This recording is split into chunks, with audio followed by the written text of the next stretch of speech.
দর্শক, স্বাগত আজ দুপুরে। আপনাদের সঙ্গে আছি আমি নুসরাত সাওম। সকল ভাষার শহীদ ও ভাষার সৈনিকদের প্রতি শ্রদ্ধা জানিয়ে শুরু করছি আজ দুপুরের আজকের আয়োজন। আজ থাকছে সংস্কৃতি, বই বসন্তে, এনটিভি অনুষ্ঠান সূচি ও দুপুরের অতিথি। প্রথমেই থাকছে সংস্কৃতি। ধানমন্ডির শফিউদ্দিন শিল্পালয়ে অনুষ্ঠিত হচ্ছে শিল্পী নাজমা কবিরের দ্বিতীয় একক চিত্রকলা প্রদর্শনী ব্রাশ স্ট্রোকস অফ নেচার। প্রতিদিন বেলা 11টা থেকে রাত 8টা এই সময় প্রদর্শনী চলবে 5 ফেব্রুয়ারি পর্যন্ত। বাংলাদেশের সমসাময়িক 14 জন শিল্পীর শিল্পকর্ম নিয়ে উত্তরার গ্যালারি কায়ায় অনুষ্ঠিত হচ্ছে দলীয় চিত্রকলা প্রদর্শনী স্টিল লাইফ। প্রতিদিন বিকেল 4টা থেকে রাত 8টা এই সময় প্রদর্শনী চলবে 7 ফেব্রুয়ারি পর্যন্ত। বাংলা একাডেমি প্রাঙ্গণ ও সোহরাওয়ার্দী উদ্যানে অনুষ্ঠিত হচ্ছে বাঙালির প্রাণের মেলা অমর একুশে বইমেলা 2025। অমর একুশে বইমেলা চলবে পুরো ফেব্রুয়ারি মাস জুড়ে। লেখক, পাঠক ও প্রকাশকের এই মিলন মেলায় আপনিও অংশগ্রহণ করুন। বই মানুষের সুপ্ত প্রতিভার বিকাশ ঘটায়। বুদ্ধিদীপ্ত, মুক্ত চিন্তা, আলোকিত মানুষ ও সুস্থ, সুন্দর, মননশীল জাতি গঠনে বই পড়ার বিকল্প নেই। প্রিয় দর্শক, অমর একুশে বইমেলা 2025-এ প্রকাশিত নির্বাচিত বই নিয়ে এবার আমাদের বিশেষ আয়োজন বই বসন্তে। প্রিয় দর্শক, আমরা আমাদের এই সেগমেন্টে অমর একুশে বইমেলায় প্রকাশিত 2টি বই সম্পর্কে জানাবো। রাজীব দত্তের প্রচ্ছদ ডিজাইনে বৈভব থেকে প্রকাশিত হয়েছে মাহিন হকের অনুবাদ কবিতা দুধের স্বাদ ঘোলে। জিনিয়াস পাবলিকেশনস থেকে প্রকাশিত হয়েছে জুলফিকার শাহাদাতের কিশোর কবিতার বই আড়ি ভেঙে বাড়ি ফেরা।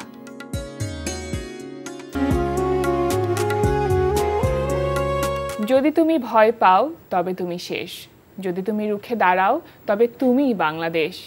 কতবার হত্যা করবি বল স্বৈরাচার, আমি রাজপথ হয়ে জন্মাবো বারবার। এসব জনপ্রিয় স্লোগানের লেখক কবি রকিব লিখন। প্রিয় দর্শক, আমাদের আজ দুপুরের অতিথি কবি রকিব লিখন। শুভ দুপুর ভাইয়া। শুভ দুপুর। কেমন আছেন? ভালো আছি, আপনি ভালো আছেন? জি ভালো আছি, আপনাকে পেয়ে খুবই ভালো লাগছে। এসব জনপ্রিয় বিপ্লবের পংক্তিমালা যেগুলো আপনি লিখেছেন, এই যে জুলাই গণ অভ্যুত্থানের সময় ভীষণ জনপ্রিয়তা পেয়েছে এবং এখনো পর্যন্ত মানুষের মনে এই পংক্তিমালাগুলো দাগ কেটে রয়েছে। নিশ্চয়ই এটার পেছনে একটা গল্প আছে। তার আগে একটু জানতে চাইবো যে জুলাই গণ অভ্যুত্থানে আপনার সংযুক্ত হবার গল্পটা কেমন, বা আপনি কিভাবে সংযুক্ত হলেন মূলত? আসলে আমার লেখনীগুলো দেখেই বোঝা যাচ্ছে যে আন্দোলন আমাকে টানে, তরুণ প্রাণ আমাকে টানে। আর যখন কোনো অধিকার আদায়ের লড়াই আসে, এটা মানুষের একটা অধিকার আদায়ের লড়াই হচ্ছে, এটা মানুষের একটা জন্মগত অধিকার। কিছু কিছু অধিকার থাকে, তখন তো একজন কবি হিসেবে বসে থাকা যায় না। সেই 18-র নিরাপদ সড়ক আন্দোলনে যখন ছোট ছোট বাচ্চারা রাস্তায় বের হলো, তাদের সঙ্গে ছিলাম। আর জুলাইয়ে তো মৃত্যুকে হাতের মুঠোয় নিয়ে বাচ্চাদের সঙ্গে সম্পৃক্ততা ঘোষণা করলাম। এবং যদি 5 আগস্ট স্বৈরাচারী সরকারের পতন না হতো, তাহলে মনে হয় আমাদের বেশ কিছু কবি সাহিত্যিকের জীবনের পতন হয়ে যেত। তারপরেও যেখানে দেখেছিলাম ছোট ছোট ছেলেরা, আমার কলেজের ছাত্ররা, আমি শিক্ষকতা করাই উত্তরের একটা কলেজে, ঠিক সামনেই আন্দোলনটা খুব বেগবান ছিল। আমরা জানি উত্তরা, যাত্রাবাড়ি, বাড্ডা, এই সমস্ত জায়গায় আন্দোলনগুলো ছিল খুবই বেগবান। আমি সেখানে উত্তরাতেই ছিলাম বেশিরভাগ সময়। 18 তারিখ কলেজে ক্লাস নেওয়া শেষ, মানে 18 জুলাই 2024। 18 জুলাই 2024 কলেজের সামনে গোলাগুলির সাউন্ড। এত গুলির শব্দ হচ্ছে, মনে হয় যুদ্ধ হচ্ছে দেশে। 16 তারিখে রংপুর থেকে খবর পেলাম যে আবু সাইদ নামে একটা ছেলে, এটাকে কি মৃত্যু বলা চলে? একটা স্বাধীন দেশে কতটুকু আত্মবিশ্বাস নিয়ে একটা ছেলে দাঁড়িয়েছিল, আমি তোমার সন্তান, আমি তোমার ভাই, আর তার বুকে গুলি চালিয়ে দিল। এই জন্যই তো বলে উঠেছিলাম, কতবার হত্যা করবি বল স্বৈরাচার, আমি রাজপথ হয়ে জন্মাবো বারবার। এই খবরটা শোনার পরে আমরা যারা মানে দেশ নিয়ে ভাবি, তারা মনে হলো যার বসে থাকার সময় না, এখন কথা বলতে হবে। যে কণ্ঠ রোধ হয়ে আছে সেটাকে প্রকাশ করতে হবে, হুঙ্কার দিয়ে। এই যে বাক স্বাধীনতার জন্য যে যুদ্ধ, সেটা তো আসলে আমরা আজকে থেকে না, অনেকগুলো বছর থেকে করে আসছি। তো আজকে এসে কি মনে হয় যে কতটুকু বাক স্বাধীনতা পেয়েছি আমরা? এখন পর্যন্ত আমি যতটুকু বলবো যে এই অন্তর্বর্তী সরকারের আমলে আমরা কথা বলতে পারছি। নইলে গতকাল পর্যন্ত 166টা আন্দোলন হয়েছে বাংলাদেশে 6 মাসে। আচ্ছা, এটা আমি ইতিবাচক দেখছি। মানে বাক স্বাধীনতার অর্থ হচ্ছে আমি যা খুশি তা বলবো তা না, সেটা মানুষের একটা যৌক্তিক কথা হতে হবে, মানুষের কল্যাণের জন্য, মানুষের কল্যাণের জন্য। এখনো যারা বলছে যে আগের সরকার ব্যাক করার কথা, আবার ফিরে আসবে দেশে, তাহলে কি আবার মৃত্যু, আবার 1457 লাশ, আবার 33,000 মানুষ পঙ্গু? এর নাম তো বাক স্বাধীনতা না। আমরা সংস্কারের কথা বলবো, আমরা মানুষের অধিকারের কথা বলবো। এখনো শিক্ষা বাংলাদেশে অনেক পিছিয়ে। আমি কলেজে শিক্ষকতা করাই, আমি জানি আমাদের বাচ্চাদের আমরা ভেবেছিলাম পাবজি খেলে আর কি বলবো, এখন মানে আমাদের একটা ধারণা ছিল যে জেনজি হচ্ছে খুব ছোট একটা গণ্ডির মধ্যে, কিন্তু না, আমার চোখের সামনে আমি দেখেছি আমার ক্লাসের যেগুলো মেধাবী ছাত্র এরা কিভাবে আন্দোলনে নেমেছিল। আমি যেদিন 18 তারিখ কলেজ থেকে আমাদের 3:30টার সময় গভর্নিং বডি সভাপতি বলে আপনারা চলে যান, কাহিনী কি বুঝলাম না, গুলির মধ্যে বললাম একটা ম্যাডাম কাঁদতেছে, এত গুলি, চারপাশে শুধু সাউন্ড গ্রেনেডের শব্দ। আমি 71 দেখিনি, আমি জুলাই দেখেছি। পরে তাকে বললাম যে চলেন এদিক দিয়ে বের হন, আর কোনো উপায় নাই, কলেজের পিছন দিয়ে একটা জায়গা আছে। এখানে যাওয়ার পর আমরা যেটা দেখলাম, আমি বাসায় গেলাম, খাওয়া দাওয়া করছি। খাওয়া দাওয়া করার পরে সভাপতি বাসায় বলতেছে ঘটনা কি? আমাকে কিচ্ছু না, কারণ বললে আর বের হতে দিবে না।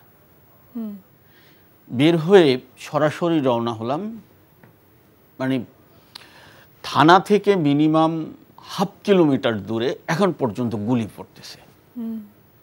কোনো রকম রেল লাইন ধরে ধরে অনেক ঘুরে কুয়েত মৈত্রী গিয়ে পৌঁছলাম। কুয়েত মৈত্রী হাসপাতালে গিয়ে দেখি নর্দার্ন ইউনিভার্সিটির একটা ছেলের লাশ স্ট্রেচারে বাংলাদেশের পতাকা দিয়ে দাঁড়িয়ে আছে, শুয়ে আছে, সরি, তার এক বন্ধু নির্বাক হয়ে দাঁড়িয়ে আছে সাইডে। এটা তো গেল বাইরের দৃশ্য। ভিতরে ঢুকে দেখি ছোট্ট একটা লাশ রাখার ঘর, গ্লাস দিয়ে ঢাকা, এর মধ্যে 6টা লাশ। একজনের বয়স বোধহয় শুধু 50 ঊর্ধ্ব হবে, আর সব তাজা তাজা প্রাণ। এই লাশগুলোই রাজপথ। সেটাই, এবং সেখান থেকে আসলে আপনার এই বিপ্লবের যে পংক্তি, সেগুলো মনে হয় একেবারে হৃদয় নিংড়ানো। আমি বলে উঠলাম, আমার ছাত্র, এরপরে আমি গেলাম হাসপাতালের ভিতরে, গিয়ে দেখি স্বপ্নীল ক্লাসের ভদ্র ছেলেদের মধ্যে একজন, কি শক্ত চোয়াল নিয়ে দাঁড়িয়ে আছে, একটা হুইল চেয়ার ধরে, এরকম করে একটা ছেলে তার মুখটা ধরে আছে। আমি তো চিনতে পারি নাই। স্বপ্নীল শুধু বলল, স্যার নাবিলকেও আমি চিনি, আমার ছাত্র। এরা ক্লাসে কোনো সময় গন্ডগোল করেনি। ওই যে বললাম যে জেএনজিকে আমরা মনে করেছিলাম দুর্বল, না। নাবিল পরবর্তীতে ফেসবুকে লিখেছিল, যখন রকিব স্যারের কণ্ঠটা শুনেছি তখন আমার কাছে গুলি আর গুলি মনে হয়নি, আমি 5 দিন পর আবার আন্দোলনে চলে গিয়েছি। সেই সময়টা শিক্ষকদের পাশে থাকাটা ভীষণ রকম জরুরি ছিল। হ্যাঁ, কিন্তু সেই সময় অভিভাবকও পাশে ছিলেন। হ্যাঁ, আমি তো দেখেছি অনেক মা খাবার বড় বলে করে নিয়ে আসছে, নিয়ে এসে খাওয়াই দিচ্ছে, পুরোপুরি আন্দোলন করছে। বন্ধু মরে যাচ্ছে কিন্তু সে নড়ছে না। কিসের জন্য নড়েছিলাম আমরা? বাক স্বাধীনতা। আসলে সেই সময়টার গল্প বলতে গেলে মানে এত ছোট পরিসরে আসলে বলে শেষ করা যাবে না। একটু আপনার লেখালেখির প্রসঙ্গে আসি আমরা। যেহেতু বইমেলা ইতিমধ্যে শুরু হয়ে গেছে, আজকে দ্বিতীয় দিন। কেমন লাগছে? বইমেলা তো একেবারেই আবেগের জায়গা আমাদের জন্য। আমার জন্য আরো বেশি। কারণটা হচ্ছে আমি বই বের করতে চেয়েও বের করতে পারিনি। কারণটা বুঝতে পারছেন যে সময়টা কি গেছে। এই সময়ের মধ্যে মনে পড়ছে একজন সাংবাদিককে বইমেলায় বলেছিলাম যে আমি একটা সাক্ষাৎকার দেব। আচ্ছা। বলল যে আপনার কি বই আসছে? আমি বললাম আসছে। এই তুমি বাংলাদেশ 2019-এর ঘটনা, ঠিক আছে, এই যে তুমি বাংলাদেশ বইটা। বললাম যে আমাকে বলতেছে যে আপনি যে সাক্ষাৎকার দিবেন আপনার মানে বইয়ের নাম কি? আমি বললাম তুমি বাংলাদেশ। আপনি হয়তো শুনছেন যদি তুমি ভয় পাও তবে তুমি শেষ, যদি তুমি রুখে দাঁড়াও তবে তুমি বাংলাদেশ। এই পংক্তি কয়টার জনক আমি। বাহ। উনি বললেন যে আমি 2 মিনিট পরে আসতেছি। শেষ করে এসে আমাকে জড়াই ধরলেন। জড়াই ধরে সেলফি নিয়ে বলল যে আমি চাই আপনি আর কয়টা দিন বেঁচে থাকেন। আমি বুঝলাম যে আমি কোন দিকে যাচ্ছি। আমার এই চরণ, আরো লাইন তো আছে। আমি লিখেছিলাম ঘুমোতে গেলে ঘুমের ভয়, বাইরে গেলে বুম, বাংলাদেশটা যেন আজই মৃত্যুপুরীর ধুম। আমরা একটা স্বাভাবিক মৃত্যু চাই। আমার একটা কবিতা আছে তুমি বাংলাদেশ বই, আমি লিখেছিলাম কাঠুরিয়া কাঠ না কেটে আমার ছায়া কাটো, ছায়াতেই এখন বড় ভয়। জি। আমরা কিরকম জায়গায় বাস করেছিলাম। একটা ছেলে কলেজে আসতেছে, গুম হয়ে গেছে। একটা সন্তান সকালে ঘুম থেকে উঠে শুনতেছে তার বাবা নেই। এরকম তো আমরা আয়না ঘর অনেক কিছু দেখলাম। যাই হোক, এই বইমেলা সময়ের সাক্ষী আমরা। আমি একটু জানতে চাইবো যে 2019-এ আপনার তুমি বাংলাদেশে এই কাব্যগ্রন্থটি প্রকাশিত হয়েছে এবং 2019-এর পরে আজকে তো এবার তো 2025-এর বইমেলা চলে আসলো। তো এতগুলো দিন ধরে আপনার বই কেন ছাপা হয়নি? চাপ। এই যে তুমি বাংলাদেশকে ঘিরে বই মানে বইমেলায় চলছে, নিষিদ্ধ যাতে না হয় এই জন্য আমিও তো দেখেন তিউরি থেকে বের করেছি, আমার বন্ধুর মাইবম সাধনের প্রকাশনা থেকে বের করেছি। আচ্ছা। কারণ নজরটা যেন পরে আসে। এটা একটা পলিটিক্স ছিল। আর বইটা চলছে ভালো এবং আমি দেখলাম যে বইটা পড়ে যে মানুষ ফেসবুকে লেখে নাই বা লেখে নাই, মানে কোনো সমালোচনার জন্য কোনো পত্রিকায় লেখে নাই। আমাকে অনেকে ফোনে জানাইলো যে আপনার কবিতাগুলো বেঁচে থাকার মতো, আর আপনার তো বেশি কিছু লাগবে না, 4 লাইন। আমি কিন্তু এর চেয়েও মানে এবার বইমেলার আগে একটু আন্দোলন নিয়ে আরেকটু কথা বলতে চাই আমি। যেমন আন্দোলনটা আমি শেষ ইন্ডিংয়ে কিভাবে আসলাম। আচ্ছা। সেখান থেকেই শুরু হলো আন্দোলনে আসা। আমি শিক্ষক আমাকে না করেছিল যে আন্দোলনে যাওয়া যাবে না, গভর্নিং বডির চাপ ছিল, আমি গিয়েছি। এটা আমার দায়বদ্ধতা। আমার ছাত্র মাঠে আমি কিভাবে ঘরে থাকি, ক্লাস করতে, একদম। আমার ছাত্ররা গুলি খাচ্ছে, আমি কিভাবে বসে থাকি। আমি ছাত্রদেরকে, আমি জানি থামবে না, এদের থামতে বললে এখন এদের মানে এদের চোখে এদের এমন স্পিড, এদের যদি কেউ থামতে বলতো তাকেই তারা শেষ করে দিত। সেই জন্যই তো এদের জন্য লিখলাম আমি হিমালয় হতে ছুটে আসা মহাকালের ঢল, আমার বিপ্লবী আয়ুর কাছে মৃত্যু অচল। সত্যি এদের কাছে মৃত্যু অচল হয়ে গেছে। এই যে বিপ্লবী পংক্তিমালাগুলো, সেটা ছাত্রদেরকে অনেক বেশি মোটিভেট করেছে, আপনি যেমনটি বলছিলেন আন্দোলনের জন্য। আপনার কি সাধারণত লেখাগুলো এই ধরনের বিপ্লবী টাইপ হয়ে থাকে নাকি অন্যান্য ধরনের লেখাও আপনি লিখে থাকেন? পৃথিবী সব কিছুই 2টা জিনিস নিয়ে ঘিরে, একটা হলো প্রেম, আরেকটা যুদ্ধ, এবং এই 2টার জন্যই অবিসম্ভাবী দরকার কবিতার। সুতরাং 2 ধরনের কবিতাই আছে। আবার ছোট বাচ্চাদের যখন ছড়া লিখি তখন তাদের মতোই হয়ে যায়। একজন কবিমন আমার বয়স কিসের? রবীন্দ্রনাথ তো বলেইছে কেশে আমার পাক ধরেছে বটে, তাহার প্রাণে নজরে তো কেন, পাড়ার যত ছেলে বুড়ো আছে সবার আমি এক বয়সী যেন। আচ্ছা, এবার আপনার প্রথম যে বই কবি ও কাফন, আপনার প্রথম প্রকাশিত কাব্যগ্রন্থ, সেটা সম্পর্কে একটু জানতে চাই। 2011 সালে প্রকাশিত হচ্ছিল বইটি। আর তখন কোন ভাবনার জায়গা থেকে কবিতার বই প্রকাশ করা? আচ্ছা, আমার জন্ম জামালপুরে। আমি জামালপুরে আশেক মোহাম্মদ কলেজ থেকেই অনার্স মাস্টার্স বাংলা সাহিত্য নিয়ে করেছি। আমি 10-এ ঢাকায় এসেছি, 11-তে মানে 2011-21 বইমেলায় বইটা করেছি চারদিক প্রকাশনা থেকে। তখন যে ভাবনাটা ছিল যে না, মানুষকে আরো প্রকাশ হতে হবে, এখান থেকেই এই কবিতার বইটার নামকরণ কাফন করার অর্থ মনে হচ্ছে যে না, আমি কাফন থেকে বেরোতে পারিনি, জন্ম হয়েছে আরেকটা কাফনে আমি মরে গেছি। আমার এখানে আছে, এখানে একটা লাইন আছে যে একটা কবিতার মধ্যে, কবিতাটার নাম মনে নাই, যে পতিত জমিনে ফলাই ফসল, জাজল্য যৌবন, উন্মাদ যৌবন, বন্ধন হারা যৌবন।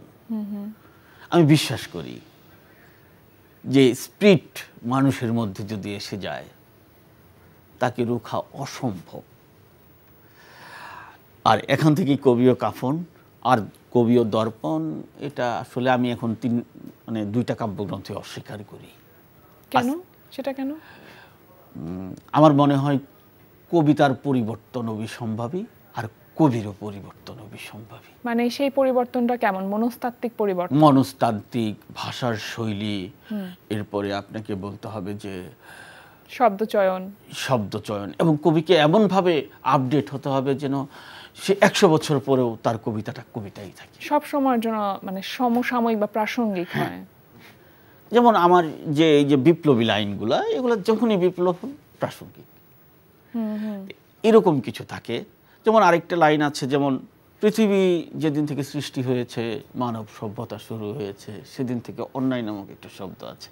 আচ্ছা, এর জন্য একটা মানে ছোট কবিতা লিখেছি, দাবানল। এটা আন্দোলনে এই বক্তব্যই বলেছিলাম বিশ্ব সাহিত্য কেন্দ্রের সামনে, যে বিক্ষুব্ধ কবি ও লেখক সমাজের যে একটা আন্দোলন আমরা করেছিলাম। এখানে যে কবিগুলো ছিল সেদিন উপস্থিত ছিল, সবাইকে আমার পক্ষ থেকে আবারও লাল সালাম, কারণ এরাই কবি। আপনার এই কবি মনটা আপনি কবে থেকে আবিষ্কার করলেন? অনেক ছোটবেলা থেকে কি ছড়া, কবিতা এগুলো কিছু লেখা হতো? হ্যাঁ, আসলে যারা গ্রামে বড় হয় না, তারা একটা দুরন্ত শৈশব পায়, মানে প্রকৃতির সাহচর্যে একটা অন্যরকম কবি মন তৈরি হয়। এখন যখন এগুলা ফিল করি তখন লেখা যায়।